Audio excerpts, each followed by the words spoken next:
educator and a farmer. Sometimes enough is not enough when occasionally salt and rice were all they were blessed with on the table.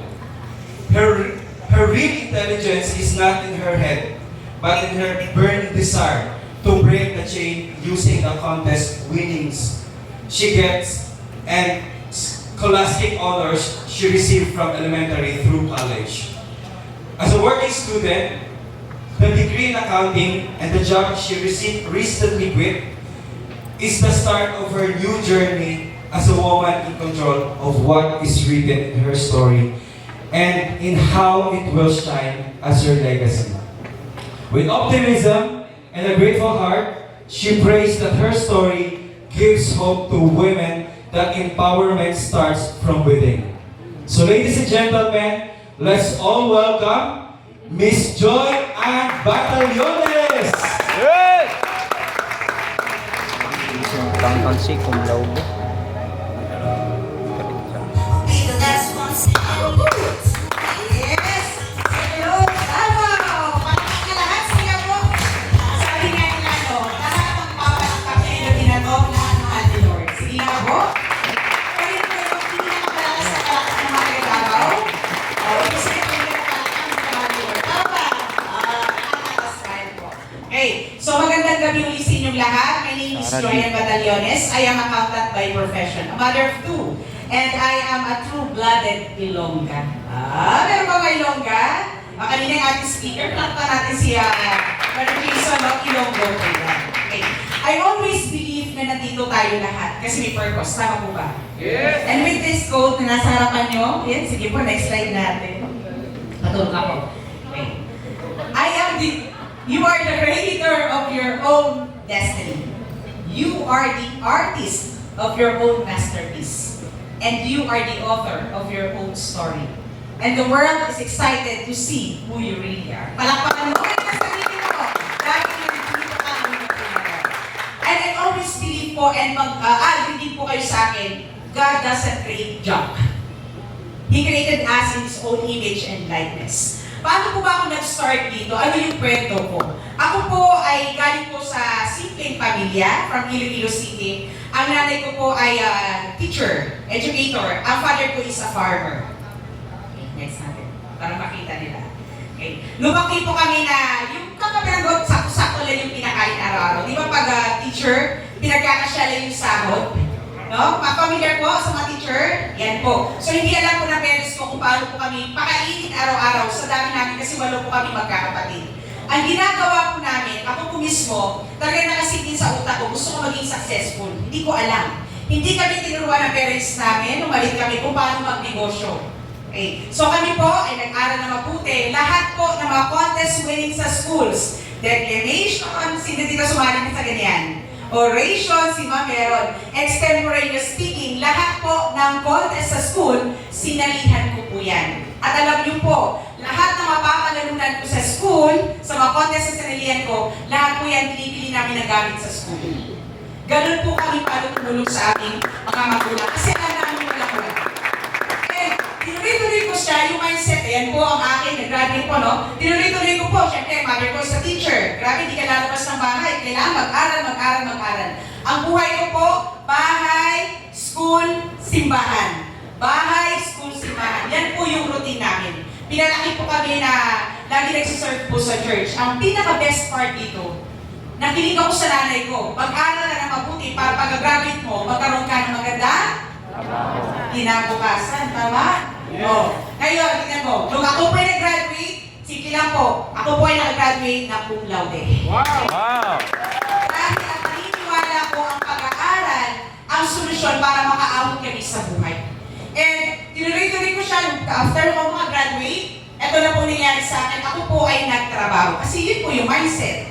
Doon po kami pinalaki. Mag-aral ng mabuti, pag-graduate mo, maghanap ka ng magandang trabaho.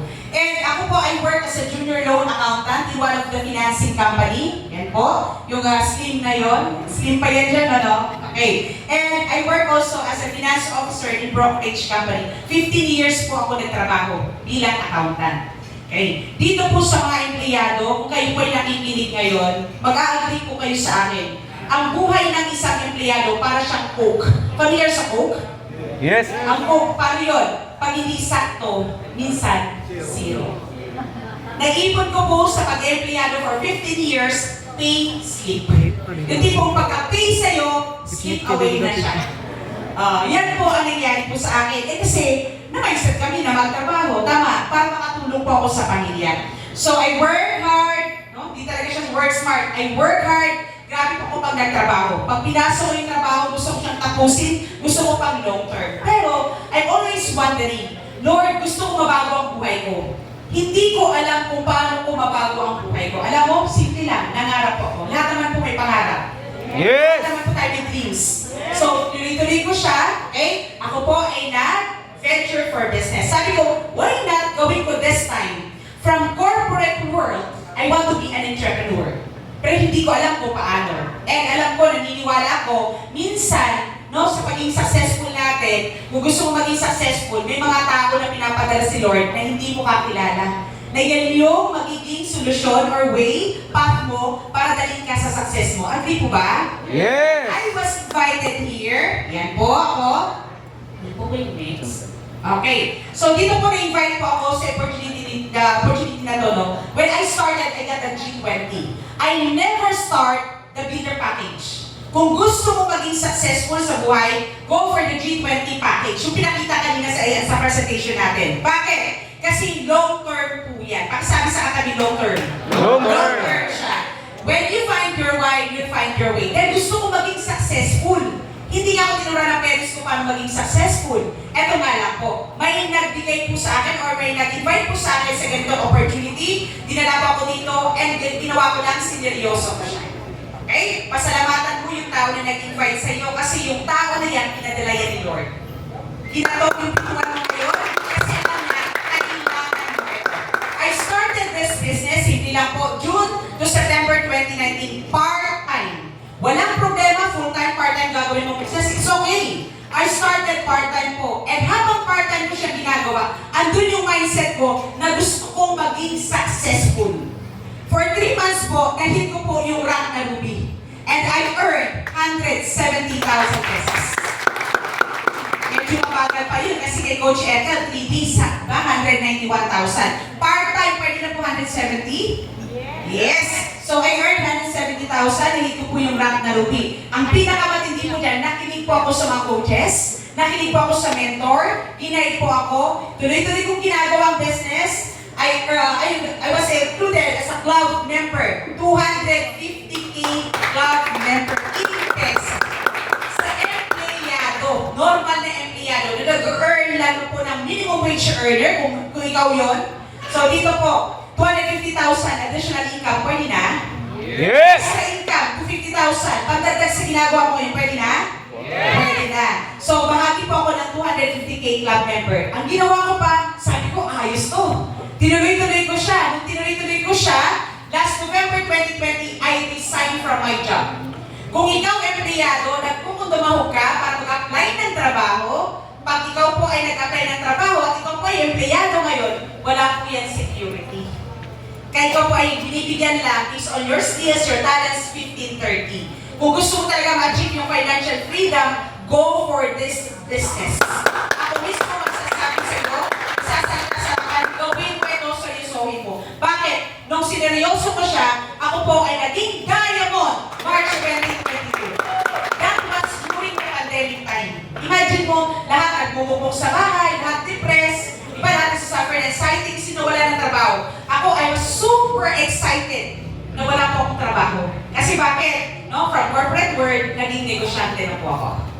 Eh, diamond po yan, diamond is earning 500,000 pesos. Pwede na? Yes. Milyon? O, tuta ka pa? O, kalating milyon. And ang pinakamalupit na part, dati po akong commuter. Nakikipagsiksikan po ako. Every time merong training, hindi na po ako sasabihin ni Coach Janice, join mag-training ka, hindi na. As a business person, ako na mismo pusa. After office work, I see to it na pagdating after ng trabaho ko, kailangan po mag-training po ako. And ang pinakamalupit na part dyan, no, ako po ay nakabili ng brand new car. Yan po, bakit ko yung siya ginagawa? Because of my why. Ito po, Bakit mo siya gagawin ng business? Because of your why. Mahal ko ang pamilya ko. Mahal ko ang mga anak ko. Kaya ko ginagawa ito para sa kanila. And ang kagandahan lang po dyan, dahil po ang puso natin ay sincere, pure, para tumulong sa mga kapwa natin, kakilala o hindi kakilala, ganito na po kadaming taong natulungan natin. Pwede na? Imagine mo po, greatness is not about what you know or what you accomplish. Greatness is about what you do to help others. Yes! This business is helping people. Tandaan niyo po, yung mga nag-invite sa inyo, ang puso niyan malinis, tulungan po kayo. And with that po, nandito po yung ating mentor, yung ating coach, lumaki po yung team natin. Dahil po, ang goal natin to dominate the whole world. And with that po, wala na. Okay, so yan po ang aking story. In-inspire po ba tayo lahat? Yes! Okay. And once again, I'm Joyen Batallones. I am a Chief Trailblazer, I'm G-Force, and I'm proud Pathfinder.